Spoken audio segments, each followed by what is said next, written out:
Good morning friend, मैं सुप्रिया स्वागत करती हूँ आपका डिकोड एग्जाम में। फ्रेंड, आज डेली करंट अफेयर्स की क्लास में हम डिस्कस करेंगे 24 जनवरी और 25 जनवरी यानी कि 2 दिनों के करंट अफेयर्स को एक साथ आज की क्लास में हम देखेंगे। जैसा कि कल क्लास आपकी ऑफ थी, इसलिए हम 2 दिनों की क्लास जो है 2 दिनों का जो आपका करंट अफेयर्स है जो आपके लिए काफ़ी ज़्यादा इंपॉर्टेंट होगा, उन्हें हम आज की क्लास में एक एक करके देखेंगे। तो आइए दोस्तों स्टार्ट करते हैं आज की क्लास। और आज की क्लास स्टार्ट करने से पहले हम अपनी लास्ट क्लास में जो आपसे प्रश्न पूछे थे हम उन्हें उसका आंसर देख लेते हैं। तो हमने आपसे लास्ट क्लास में पूछा था कि अंटार्कटिका में भारत के कितने अस्थायी अनुसंधान बेस हैं और वो कौन कौन से। तो देखिए इसका करेक्ट आंसर क्या है, 3 हैं। और ये देखिए कौन कौन से, तो एक सबसे जो पहला है वो क्या है, दक्षिण गंगोत्री। ठीक है, दक्षिण गंगोत्री है। फिर दूसरा कौन सा है आपका, मैत्री है। और तीसरी की बात करें तो ये भारती है। ठीक है, दक्षिण गंगोत्री की अगर बात किया जाए तो ये अंटार्कटिका में भारत का पहला वैज्ञानिक बेस स्टेशन है जो कि भारतीय अंटार्कटिका कार्यक्रम के एक भाग के रूप में है। ठीक है, और इसकी स्थापना कब हुई थी, 1983 में हुई थी। ठीक है, तो ये भारत का पहला है अंटार्कटिका में अनुसंधान बेस स्टेशन। और वहीं अगर हम मैत्री की बात करें तो इसकी स्थापना 1988 में हुई थी। और भारती आपके लिए काफ़ी इंपॉर्टेंट है क्योंकि इसकी हाल फिलहाल यानी कि लास्ट ईयर वर्ष 2021 में इसकी स्थापना हुई थी। ठीक है, और इन तीनों में देखा जाए तो वर्तमान में जो है मैत्री और भारती जो है ये पूरी तरीके से संचालित है। और यही प्रश्न आपका यूपीपीसीएस 2021 में सेम प्रश्न आपसे पूछा गया था कि अंटार्कटिका में जो भारत के अनुसंधान स्टेशन है उसमें कौन कौन से जो है वो पूरी तरीके से वर्तमान में संचालित है। तो मैत्री और भारती जो है ये पूरी तरीके से संचालित है। पहला कौन सा स्थापित किया गया था, दक्षिण गंगोत्री स्थापित किया गया था। ठीक है, तो ये था आपसे पूछे गए प्रश्नों का उत्तर। अब आते हैं अपने सेशन पे और अपने सेशन में सबसे पहले प्रश्न को देखते हैं कि हमारा सबसे पहला प्रश्न क्या है। हाल ही में गृह मंत्री ने किस राज्य या केंद्र शासित प्रदेश से भारत का पहला जिला सुशासन सूचकांक जारी किया है, दिल्ली, जम्मू कश्मीर, केरल या फिर मध्य प्रदेश। तो इसका करेक्ट आंसर दोस्तों क्या हो जाएगा, बी हो जाएगा, यानी कि जम्मू कश्मीर जो है वो सुशासन सूचकांक वाला देश का पहला केंद्र शासित प्रदेश बन गया है। आइए इसके बारे में देखते हैं क्या है इसकी व्याख्या। तो जो हमारे देश के गृह मंत्री, केंद्रीय गृह मंत्री और साथ ही साथ उनको दूसरा मंत्रालय मिला, सहकारिता मंत्रालय, उनके जो मंत्री हैं अमित शाह ने वर्चुअल माध्यम से जम्मू में भारत का प्रथम जिला सुशासन सूचकांक जो है वो जारी किया गया है। अगर बात करें इस सूचकांक को किसके द्वारा तैयार किया गया है तो ये देखा जाए प्रशासनिक सुधार और सार्वजनिक शिकायत विभाग के द्वारा इसको तैयार किया गया है। किसके सहयोग थे, तो जम्मू कश्मीर प्रशासन के सहयोग से इसे तैयार किया गया है।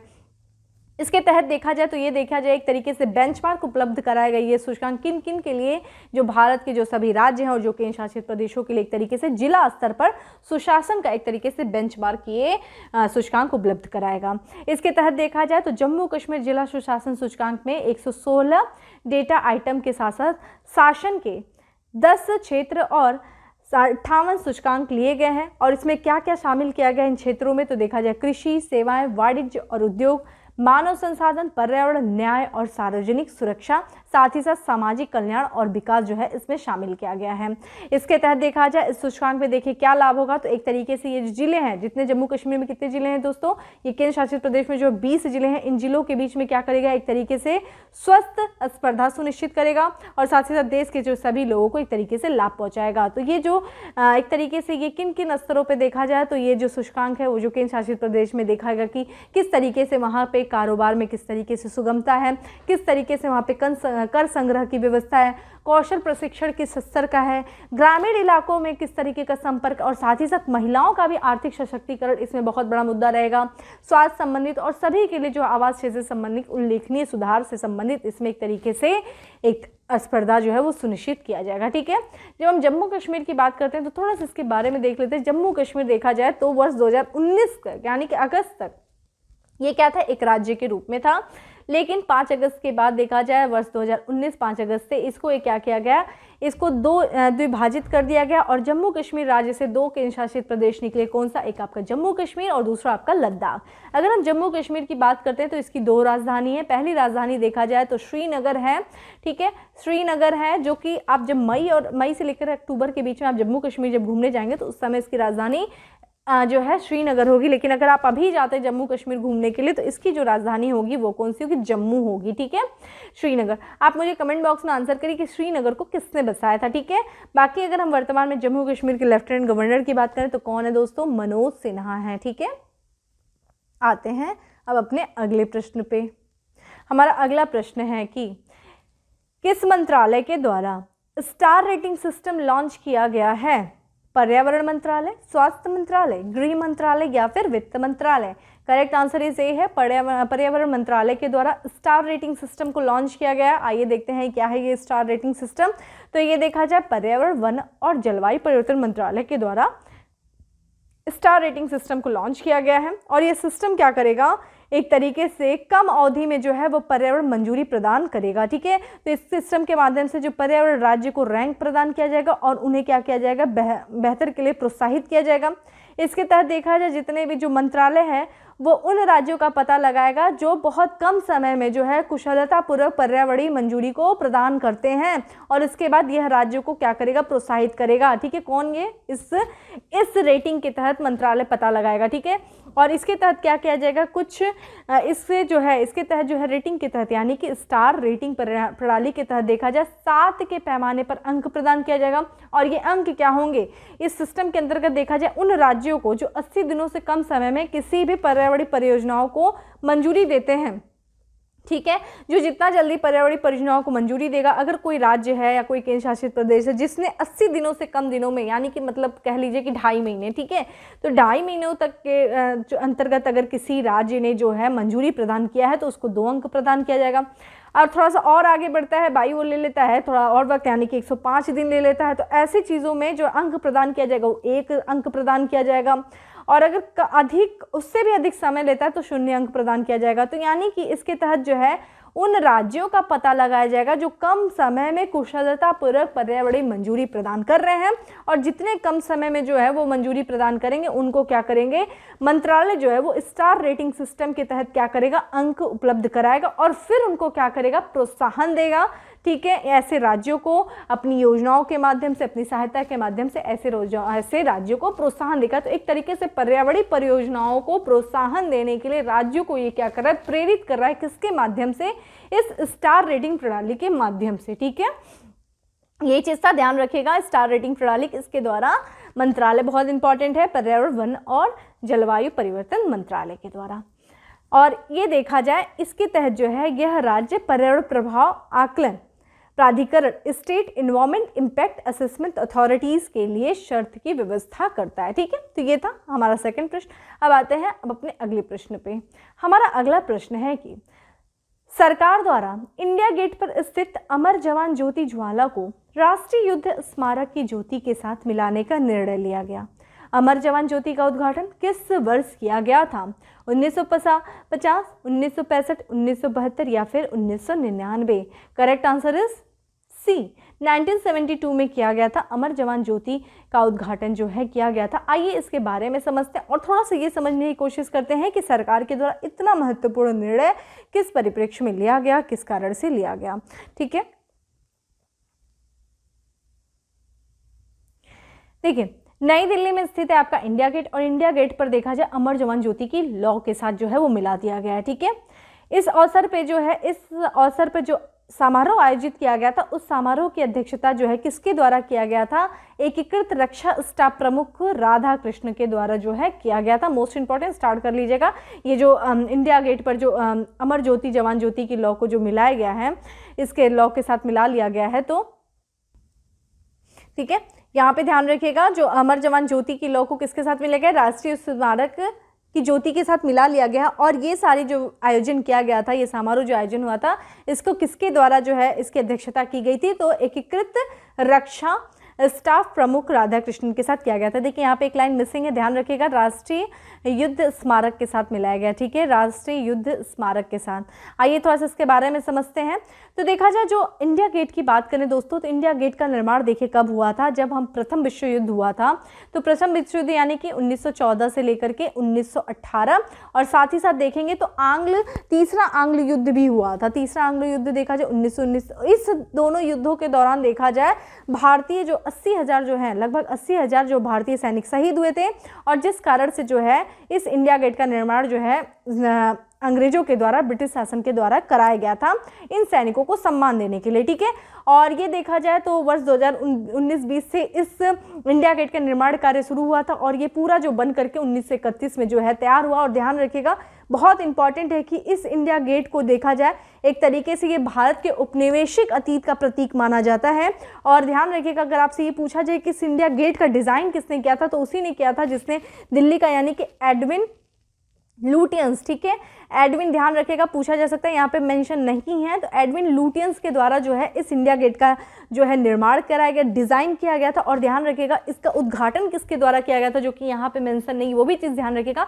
तो 12 फरवरी 1931 में किया गया था। कब किया गया था, किसके द्वारा किया गया था? तत्कालीन जो है हमारे देश के जो उस समय तत्कालीन वायसराय थे, जिनका नाम था लॉर्ड इरविन, ठीक है। उस समय ध्यान रखिएगा, लॉर्ड इरविन समझौता भी हुआ था गांधी जी से, तो ये भी चीज़ आप कनेक्ट भी कर सकते हैं। अगर थोड़ा सा मिसिंग हो तो 1931 का समय सोचिएगा, कनेक्ट करने का प्रयास करिएगा। ऐसे भी बहुत सारे स्टैटिक्स पोर्शन आपके तैयार हो जाते हैं। तो लॉर्ड इरविन के द्वारा इंडिया गेट का उद्घाटन किया गया था। इंडिया गेट की डिज़ाइन किसके द्वारा बनाई गई थी?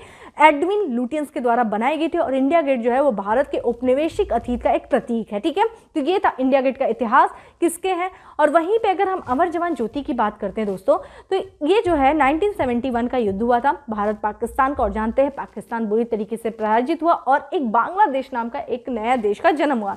और इस युद्ध के दौरान देखा जाए, माना जाता है 3843 जो हैं वो भारतीय सेना के जवान शहीद हुए थे। और उन्हीं के मतलब जो इन्होंने अपने प्राणों को न्यौछावर किया, उन अपने प्राणों की आहुति देने वाले भारतीय सैनिकों की याद में जो है अमर जवान ज्योति का जो है निर्माण किया गया था 1971 में, जिसका जो है उद्घाटन किया गया था तत्कालीन प्रधानमंत्री इंदिरा गांधी जी के द्वारा। कब किया गया था? 26 जनवरी 1972 को, जैसा कि आपके यहाँ पे प्रश्न पूछा गया है। इंडिया गेट परिसर में देखा जाए तो एक तरह राष्ट्रीय स्मारक जो है निर्माण भी किया गया था। राष्ट्रीय समर स्मारक का भी निर्माण किया गया था, जो कि फरवरी 2019 में इसका हमारे देश के वर्तमान प्रधानमंत्री नरेंद्र मोदी जी के द्वारा इसका उद्घाटन किया गया। अब यहाँ पे जैसा कि आप यहाँ पे देख रहे हैं, ठीक है, आप यहाँ पे देखिए ये है आपका राष्ट्रीय समर स्मारक। और यहाँ पे देखिए दोस्तों इंडिया गेट है। और ये देखिए आपका यहाँ पे देखने को मिल रहा है अमर जवान ज्योति दोस्तों, ठीक है। अमर जवान ज्योति की अगर बात करें दोस्तों, तो यहाँ पे आप एक तरीके से देखिए, इस पर क्या लिखा है? अमर जवान, ठीक है। ये काले रंग का पूरा पत्थर है और इस पर क्या है? अमर जवान लिखा हुआ है। और यहाँ पे देखिए L1A1 सेल्फ लोडिंग जो है उल्टी राइफल रखी हुई है और जिस पर क्या रखा है? एक सैनिक की हेलमेट रखी हुई है, ठीक है। अब इसी के साथ साथ देखा जाए तो इसको मिलाने का जो है फैसला लिया गया, जैसा कि आप यहाँ पे देख रहे हैं, ठीक है। तो इसमें जैसा कि यहाँ पे जो बहुत सारे विद्वानों का ये मानना था कि जिस तरीके से इतिहासकार की, ठीक है, जैसा कि हमने आपको बताया कि इंडिया गेट क्या था? एक तरीके से भारतीय औपनिवेशिक अतीत का प्रतीक है। वहीं पे जो है कुछ जो है इतिहासकार जो है, कुछ जो विद्वान हैं वो ये मान रहे हैं कि एक जो है 2 जगहों पर लौ यानी कि मसाल का रख रखाव करना काफ़ी ज़्यादा मुश्किल होता है। और जब देश के शहीदों के लिए राष्ट्रीय युद्ध स्मारक, जैसा कि आप यहाँ पे देख रहे हैं, राष्ट्रीय युद्ध स्मारक जो है वो बन गया है, तो फिर अमर जवान ज्योति पर क्यों अलग से जो कि ज्योति जलाई जाए? इन सब आधारों पे जो कि इसको क्या किया गया? एक तरीके से मर्ज कर दिया गया। जो अमर जवान ज्योति पे जो लौ जलती थी वो उसको इसके साथ मिला दिया गया, ठीक है। तो ये चीज़ ध्यान रखिएगा। आते हैं अपने अगले प्रश्न पे और हमारा अगला प्रश्न है कि निम्नलिखित में से किस देश में सबसे पुराने मानव जीवाश्म की खोज की गई है? इजराइल, केन्या, दक्षिण अफ्रीका या फिर Ethiopia? Correct answer is Ethiopia, ठीक है। ये अफ्रीका का एक कंट्री है और यहाँ पे देखा जाए जो है सबसे पुराने मानव जीवाश्म की खोज की गई है। आइए इसके बारे में पढ़ते हैं।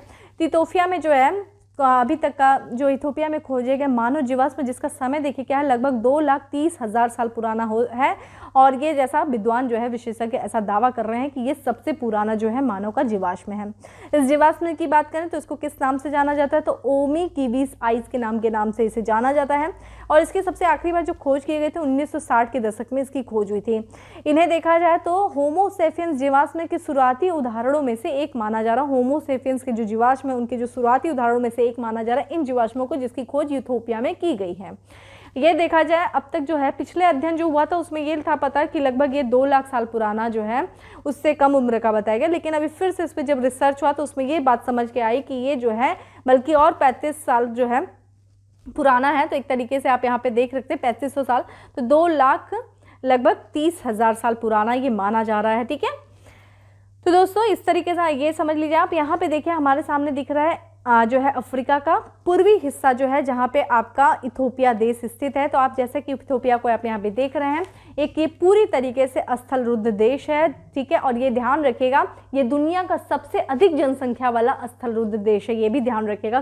दुनिया का सबसे अधिक जो है स्थल वाला, माफ करिएगा, जनसंख्या वाला स्थल रुद्ध देश इथोपिया। इथोपिया की बात करें तो यहाँ की राजधानी क्या है दोस्तों? आदिश अबाबा, ठीक है। आदिश अबाबा जो है यहाँ की राजधानी। और अगर यहाँ से आपकी करेंसी पूछे तो करेंसी क्या है? बिर जो है इसकी करेंसी है, ठीक है। यहाँ पे देखिए चूंकि एक लैंडलॉक कंट्री है तो इसको चारों तरफ से जो है देशों ने, इसको कौन कौन से देशों ने घेर रखा है, तो हमें यहाँ पे क्या देखने वाला? सूडान से, ठीक है। इसके उत्तर पश्चिम में सूडान, उत्तर में देखा जाए तो इरिट्रिया, ठीक है। उत्तर पूर्व में देखा जाए तो आपका जिबूती, और यहाँ पे हमें देखने को मिल रहा है कौन सा? सोमालिया जो है इसके पूर्व में स्थित है। फिर अगर हम दक्षिण में चले तो केन्या जो है यहाँ पे स्थित है, ठीक है। फिर दक्षिणी सूडान से जो है ये अपनी सीमा को साझा कर रहा है, ठीक है। साउथ सूडान और दक्षिणी सूडान से ये अपने यानी कि सीमा को साझा कर रहा है, ठीक है। यहाँ पे दोस्तों हमें क्या देखने को मिल रहा है? यहाँ पे बताइए आप कौन सा जो है स्ट्रेट है? बहुत बार मैंने बताया है, तो आप मुझे बताइए कि रेड सी और गल्फ ऑफ अदन के बीच में जो है इन दोनों को जोड़ने वाला कौन सा स्ट्रेट है, उसका नाम बताइए, ठीक है। और ये जो स्ट्रेट है दो देशों को अलग भी कर रहा है, यमन और जिबूती के से अलग कर रहा है।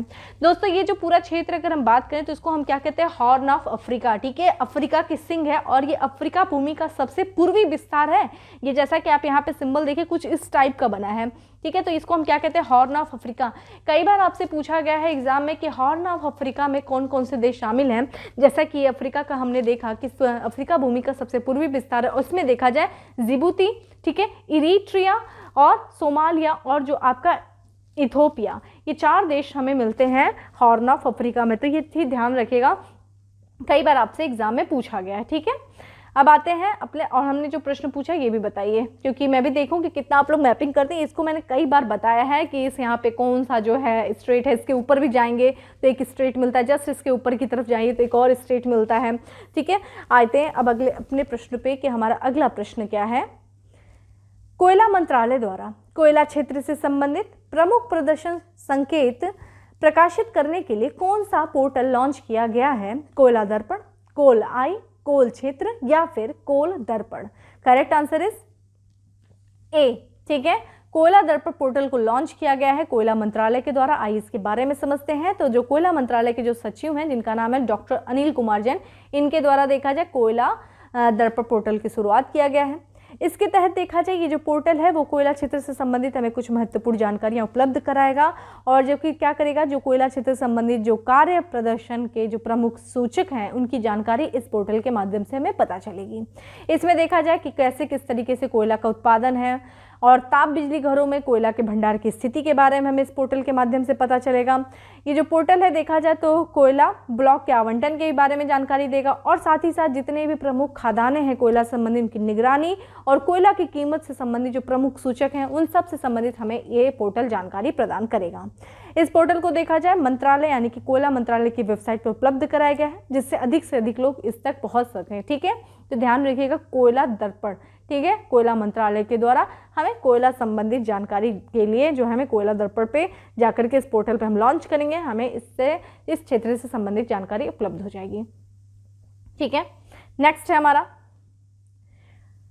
प्रधानमंत्री नरेंद्र मोदी जी द्वारा किस स्थान पर 216 फुट की स्टैचू ऑफ इक्वलिटी का अनावरण किया गया है या किया जाएगा, माफ करिएगा, अहमदाबाद, हैदराबाद, नई दिल्ली या फिर Mumbai? Correct answer is Hyderabad, ठीक है। तेलंगाना की राजधानी हैदराबाद में 216 फुट की स्टैचू ऑफ द इक्वलिटी का अनावरण किया जाएगा प्रधानमंत्री नरेंद्र मोदी जी द्वारा। ध्यान रखिएगा ये बैठी हुई स्टैचू है। आइए इसके बारे में देख लेते हैं। तो प्रधानमंत्री नरेंद्र मोदी जी द्वारा कब किया जाएगा? 5 फरवरी को किया जाएगा। और ये किसकी है? ये स्टैचू ऑफ इक्वलिटी जो कि 11वीं सदी के संत और समाज सुधारक जिनका नाम है रामानुजाचार्य, उनकी जो है प्रतिमा का अनावरण किया जाएगा, जो कि कितनी ऊंची है? ये 216 फुट ऊंची प्रतिमा है, जो कहाँ पे? हैदराबाद में अनावरण किया जाएगा। इस प्रतिमा का क्या नाम रखा गया है दोस्तों? Statue of equality. तो ध्यान रखिएगा स्टैचू ऑफ इक्वलिटी किसकी है? तो एक तरीके से वैष्णव संत थे, ठीक है, वैष्णव संत रामानुजाचार्य की प्रतिमा है स्टैचू ऑफ द इक्वलिटी। कहाँ पे? हैदराबाद में, ठीक है। ध्यान रखिएगा अगर हम रामानुजाचार्य की बात करें, आप लोगों ने एंशिएंट हिस्ट्री पढ़ा होगा तो हिस्ट्री में, तो ये प्रतिमा, ये देखा जाए प्रवर्तक थे किसके, देखा जाए तो विशिष्टा द्वैतवाद विशिष्टा वेदांत के ये प्रवर्तक थे और ये वैष्णव संत थे। ठीक है, रामानुजाचार्य का जन्म कब हुआ था दोस्तों? 117 में हुआ था। कहाँ पे हुआ? मद्रास के समीप जो पेरुबुदूर गांव है वहाँ पे इनका जन्म हुआ था। और इन्हीं के सम्मान में देखा जाए तो इस प्रतिमा का स्थापना किया जाना, अनावरण किया जाएगा प्रधानमंत्री नरेंद्र मोदी जी द्वारा। ये प्रतिमा देखा जाए शहर के बाहरी इलाके यानी कि शमाबाद में इस प्रतिमा का अनावरण किया जाएगा। कितने एकड़ परिसर में फैली हुई है? 45 एकड़ के परिसर में जो है ये फैली हुई है।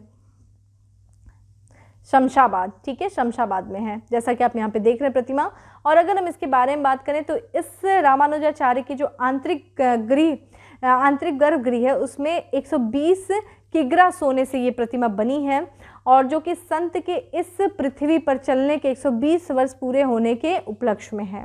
बाहरी बात करें तो बाहरी जो है 216 फुट की मूर्ति जो है बैठने की मुद्रा में सबसे ऊंची मूर्तियों में से एक है। देख रहे हैं यहाँ पे, ठीक है, ये बैठी हुई मुद्रा में है। ये रामानुजाचार्य की बैठी हुई मुद्रा में ये प्रतिमा बनी हुई है। और जितने विश्व में जो बैठी हुई मुद्राओं में जो प्रतिमा बनाई जाती है उनमें से ये एक है अपनी ऊंचाई को लेकर के। ठीक है, और यहाँ पे बात करें ये प्रतिमा देखा जाए तो पंचलोह से बनी हुई है। और ये पंचलोह यानी कि पंच धातु कौन कौन सी धातु हैं? सोना, चांदी, तांबा, पीतल और जस्ता। ठीक है, इनके मिश्रण से इस प्रतिमा को बनाया गया है।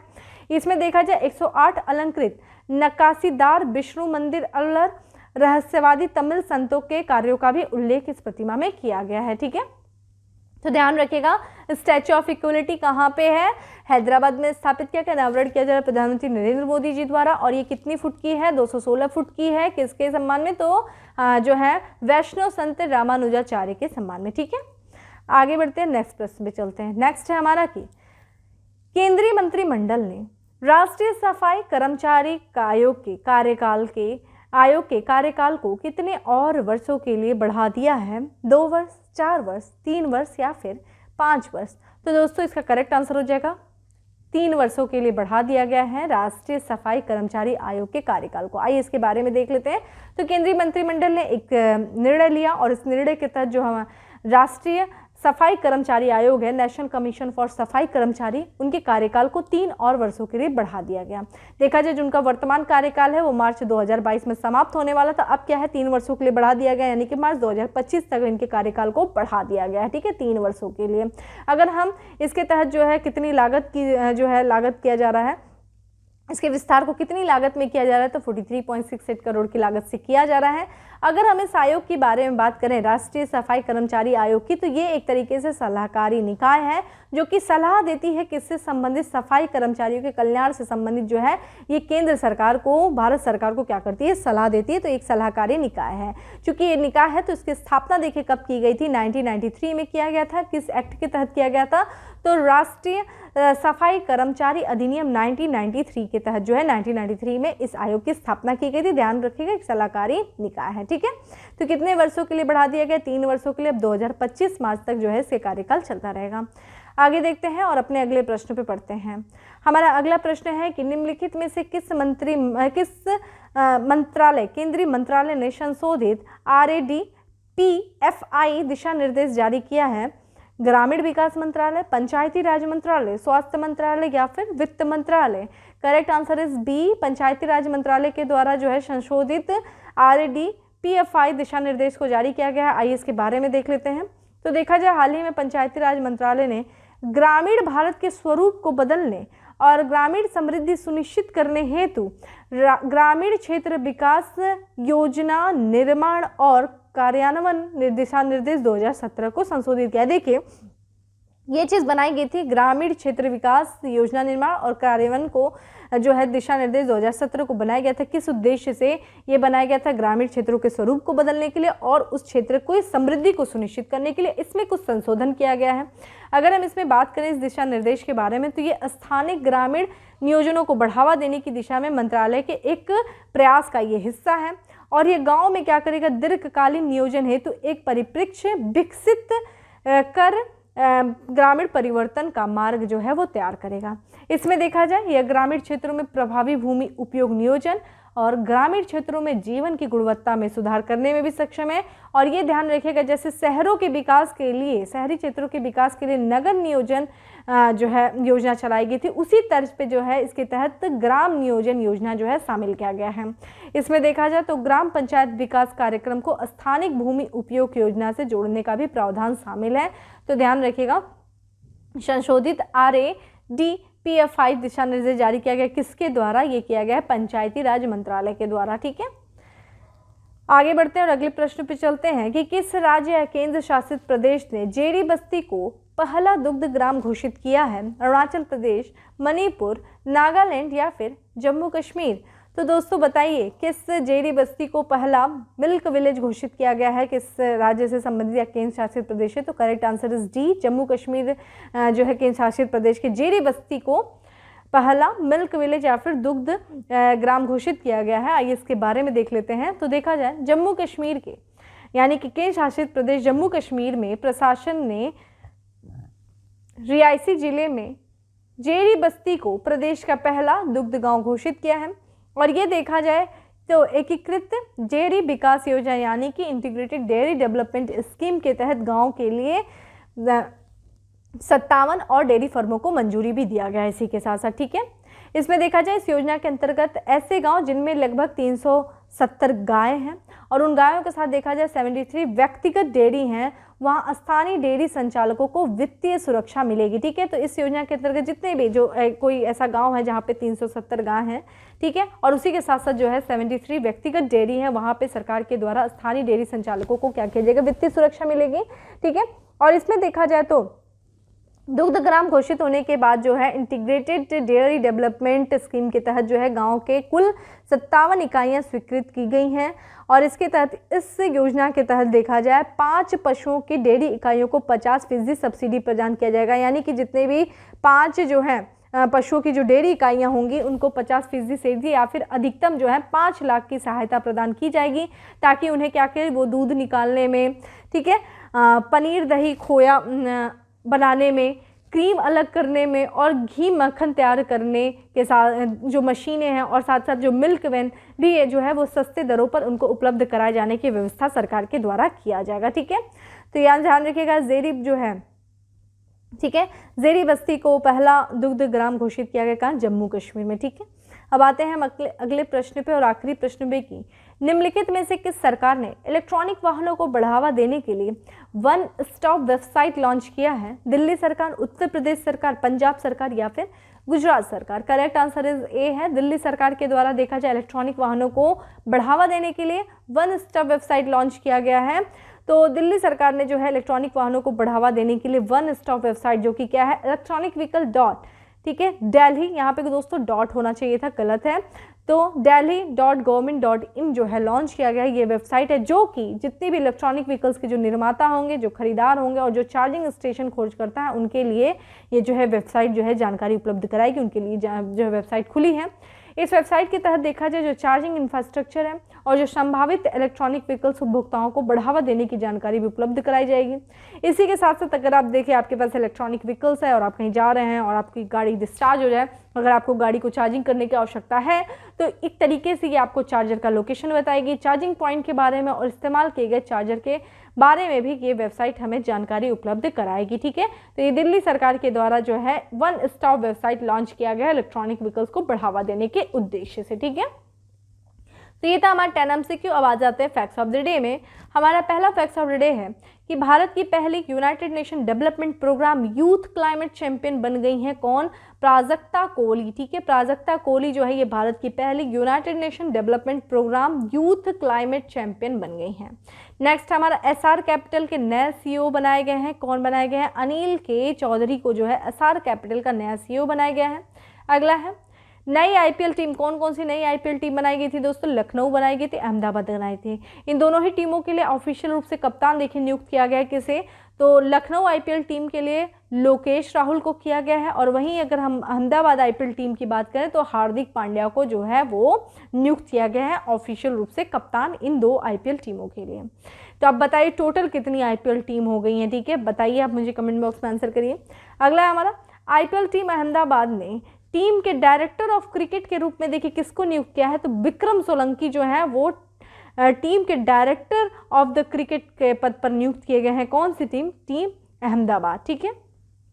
अगला है, Washington DC south Asian film festival 2021 में international association of working woman award से सम्मानित किया गया किस अभिनेत्री को? तो अभिनेत्री, बॉलीवुड अभिनेत्री सुष्मिता सेन के द्वारा इनका जो अभिनेता आर्या, ठीक है, आर्या में जो इन्होंने अभिनय किया उसके वजह से इनको international association of working women award से सम्मानित किया गया है। किसमें? Washington DC south Asian film festival में। अगला है, पुस्तक है जिसका नाम है the legend of Birsa Munda. इसके लेखक देखिए कौन है? तिहेन ए सिन्हा और अंकिता वर्मा जो है ये the legend of Birsa Munda के लेखक हैं। देखिए राष्ट्रीय बालिका दिवस मनाया गया, कब मनाया गया? 24 जनवरी को मनाया गया। वहीं अगला हमारा है कि भारत के पर्वतारोही थे, लेखक थे और साथ ही साथ सामाजिक कार्यकर्ता और भारतीय सेना के पूर्व अधिकारी थे, जिनका भी हाल ही में निधन हो गया। इनका नाम देखिए क्या था? हरिपाल सिंह आहूवालिया जो थे, ये इनका निधन हो गया। अरुणाचल प्रदेश कैबिनेट ने अरुणाचल रत्न पुरस्कार प्रदान किया किसको? लेट के ए राजा को जो है अरुणाचल रत्न पुरस्कार से सम्मानित किया अरुणाचल प्रदेश के कैबिनेट ने। और अंतिम है हमारा, कारगिल युद्ध के नायक कैप्टन विक्रम बत्रा की प्रतिमा का अनावरण देखिए भारतीय सेना के द्वारा कहाँ किया गया? पालमपुर, जो कि हिमाचल प्रदेश में किया गया है। ये देखा जाए कारगिल युद्ध के नायक कैप्टन विक्रम बत्रा, इनके पे एक फिल्म भी बनाई गई थी ना, आप लोगों ने देखा होगा विक्रम बत्रा पे, ठीक है। तो ये था हमारा 10 आपका फैक्ट्स ऑफ द डे। अब आते हैं उत्तर प्रदेश स्पेशल में। हमारा उत्तर प्रदेश स्पेशल में सबसे पहला स्पेशल है कि देवेश चंद्र श्रीवास्तव को देखा जाए मिजोरम का नया पुलिस महानिदेशक बनाया गया है, डीजीपी, और ये किस जिले से संबंधित है? तो ये देखा जाए आजमगढ़ जिले से संबंधित है, ठीक है, देवेश चंद्र श्रीवास्तव।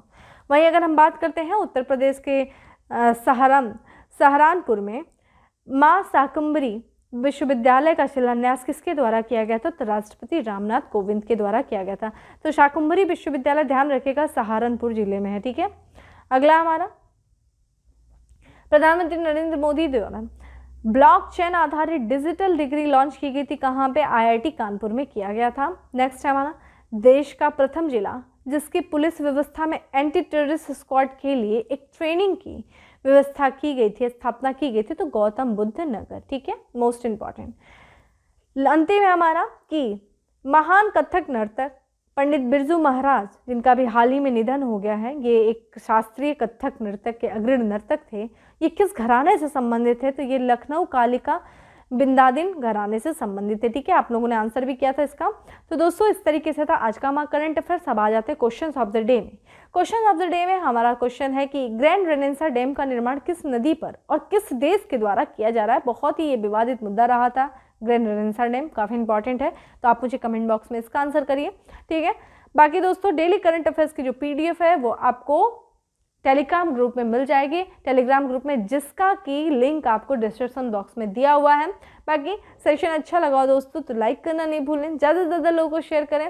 बाकी फिर मिलते हैं नेक्स्ट सेशन में, तब तक के लिए bye, have a good day, stay safe and stay happy.